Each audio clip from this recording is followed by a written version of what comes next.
4월 총선이 이제 2달도 채 남지 않은 가운데 여야는 총선 공천과 또 공약 마련을 위한 노력에 힘을 쏟고 있습니다.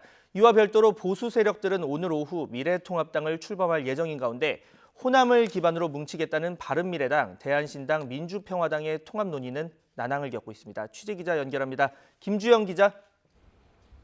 네, 국회입니다. 네, 이렇게 총선을 대비하는 여야의 준비, 오늘은 어떻게 진행이 되고 있습니까? 네, 여야는 오늘로 58일이 남은 4월 총선을 대비해 각종 준비 작업에 박차를 가하고 있습니다. 더불어민주당은 오늘 오전 국회 개혁 분야의 총선 공약을 발표했습니다. 일하는 국회를 만들겠다는 목표 아래 국민 소환제, 회의 불출석 국회의원들에 대한 세비 삭감 방안 등을 내놓았습니다.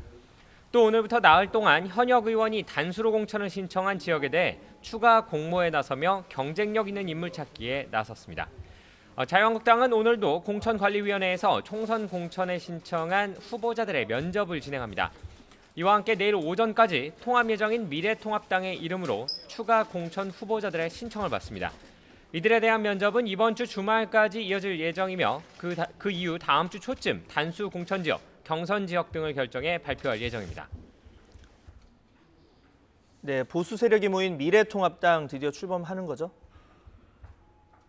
네, 그렇습니다. 자유한국당, 새로운 보수당, 미래를 향한 전진 4.0 등이 하나로 뭉친 미래통합당이 오늘 오후 출범합니다.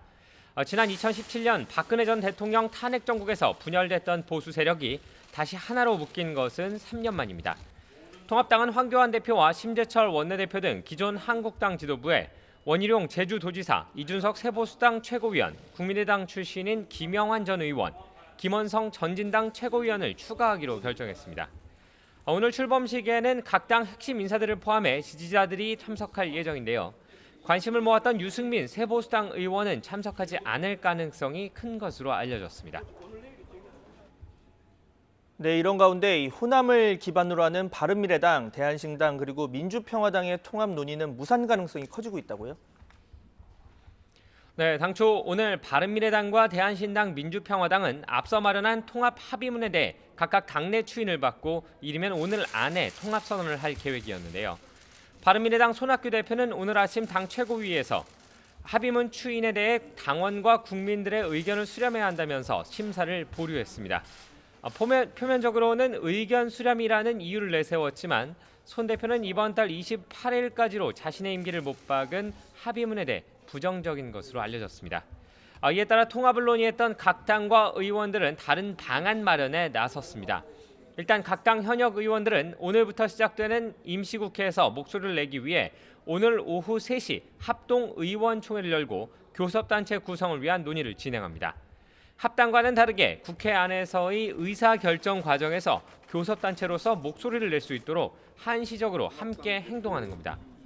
이와 함께 바른미래당 당권파 호남계 안철수계 현역 의원들은 안철수계 비례대표 의원들에 대한 이른바 셀프 제명 논의를 오전 11시쯤부터 시작했는데요. 비례대표의 경우 스스로 탈당하지 않고 당에서 제명이 돼야 의원직을 유지할 수 있기 때문입니다. 이들은 바른미래당에서 나와 국민의당으로 가기를 희망하고 있는데 제명에 대한 접점을 찾을 경우 잠시 개별 의원총회가 열려 제명을 진행할 가능성도 남아 있습니다. 지금까지 국회에서 YTN 김주영입니다.